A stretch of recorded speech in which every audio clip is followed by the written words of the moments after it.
Moby Dick Chapter 2. The Carpet Bag. I stuffed a shirt or two into my old carpet bag, tucked it under my arm, and started for Cape Horn and the Pacific. Quitting the good city of Old Manhattan, I duly arrived in New Bedford. It was a Saturday night in December. Much was I disappointed upon learning that the little packet for Nantucket had already sailed, and that no way of reaching that place would offer till the following Monday. As most young candidates for the pains and penalties of whaling stop at this same New Bedford, thence to embark on their voyage, it may as well be related that I, for one, had no idea of so doing. For my mind was made up to sail in no other than a Nantucket craft, because there was a fine, boisterous something about everything connected with that famous old island, which amazingly pleased me.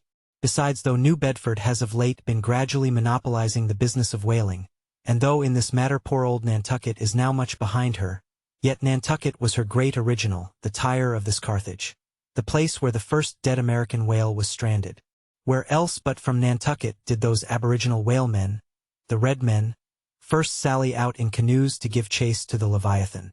And where but from Nantucket, too, did that first adventurous little sloop put forth, partly laden with imported cobblestones, so goes the story, to throw at the whales in order to discover when they were nigh enough to risk a harpoon from the bowsprit.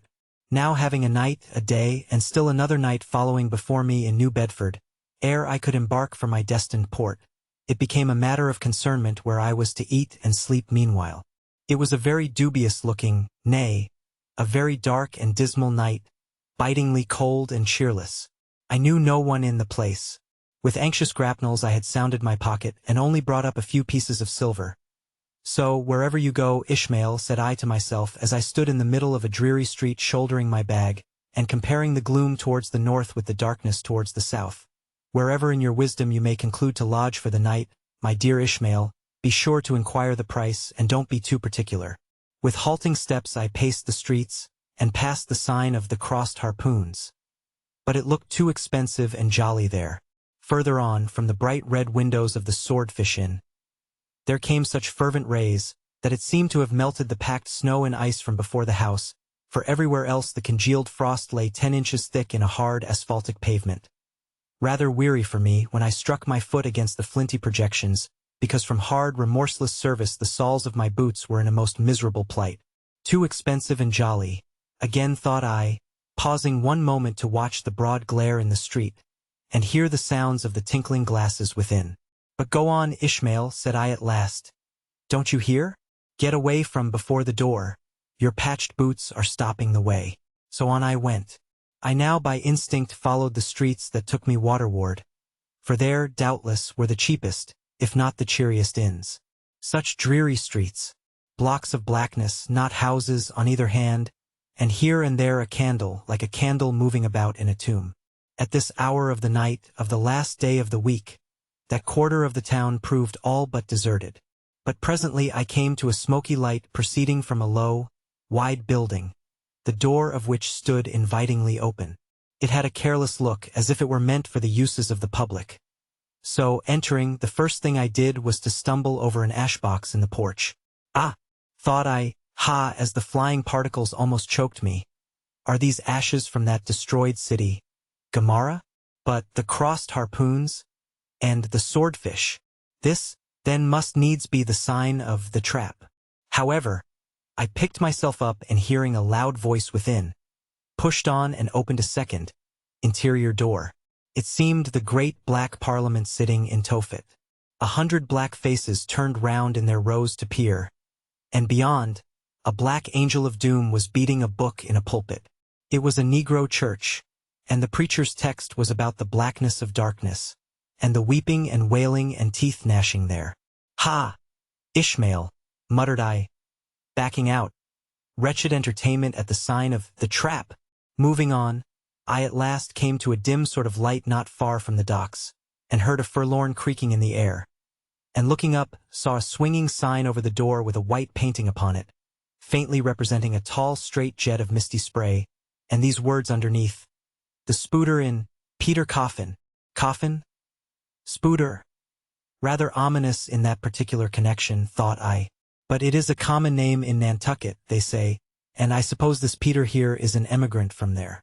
as the light looked so dim and the place, for the time, looked quiet enough, and the dilapidated little wooden house itself looked as if it might have been carted here from the ruins of some burnt district, and as the swinging sign had a poverty-stricken sort of creak to it, I thought that here was the very spot for cheap lodgings, and the best of pea coffee. It was a queer sort of place, a gable-ended old house, one side palsied as it were, and leaning over sadly. It stood on a sharp bleak corner, where that tempestuous wind Euroclydon kept up a worse howling than ever it did about poor Paul's tossed craft. Euroclydon, nevertheless, is a mighty pleasant zephyr to anyone indoors, with his feet on the hob quietly toasting for bed. In judging of that tempestuous wind called Euroclydon, says an old writer, of whose works I possess the only copy extant, it mocketh a marvelous difference, whether thou lookest out at it from a glass window where the frost is all on the outside, or whether thou observest it from that sashless window, where the frost is on both sides, and of which the white death is the only glazier. True enough, thought I, as this passage occurred to my mind, old black letter, thou reasonest well. Yes, these eyes are windows, and this body of mine is the house. What a pity they didn't stop up the chinks and the crannies though, and thrust in a little lint here and there. But it's too late to make any improvements now. The universe is finished. The copestone is on, and the chips were carted off 1,000,000 years ago. Poor Lazarus there, chattering his teeth against the curbstone for his pillow, and shaking off his tatters with his shiverings. He might plug up both ears with rags, and put a corn cob into his mouth, and yet that would not keep out the tempestuous Euroclydon.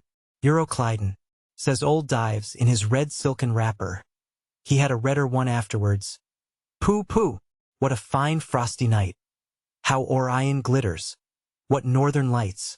Let them talk of their oriental summer climes of everlasting conservatories. Give me the privilege of making my own summer with my own coals. But what thinks Lazarus? Can he warm his blue hands by holding them up to the grand northern lights? Would not Lazarus rather be in Sumatra than here? Would he not far rather lay him down lengthwise along the line of the equator? Yea, ye gods, go down to the fiery pit itself, in order to keep out this frost? Now, that Lazarus should lie stranded there on the curbstone before the door of Dives. This is more wonderful than that an iceberg should be moored to one of the Moluccas. Yet Dives himself, he too lives like a czar in an ice palace made of frozen sighs, and being a president of a temperance society, he only drinks the tepid tears of orphans. But no more of this blubbering now, we are going a-whaling, and there is plenty of that yet to come. Let us scrape the ice from our frosted feet, and see what sort of a place this spooder may be.